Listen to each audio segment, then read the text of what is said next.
Hello guys, মা বলছিল যে আজকে তুই বেগুনটা রান্না করিয়ে দেখা, তো যাই কাজ তাই। তো মায়ের কথা শুনে আজকে কিন্তু মাছও নেই, তাহলে ভাবো বেগুনের তরকার রান্না এমন সুন্দর করতে হবে যেন সবাই খেতে পারে।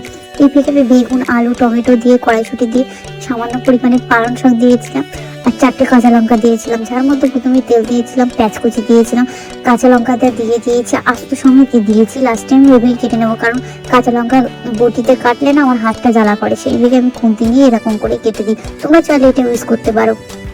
তারপরে আমি বেগুনটা দিয়ে দিয়েছি, নুন দিয়ে দিয়েছি, হলদি, তেল, নুন আর কারি মশলা দিয়ে দিয়েছি। তারপরে আদা রসুন বাটা দিয়েছিলাম, যেটা তোমাদেরকে আমি দেখিয়ে দিচ্ছি। তারপর পানি দিয়ে ভালো করে সেদ্ধ হতে দিয়েছিলাম। যতক্ষণে সেদ্ধ হচ্ছিল ততক্ষণে আমি অন্য কাজ সেরে এসেছিলাম। তারপরে এসে দেখলাম, তারপরে আমি টমেটো দিয়েছিলাম।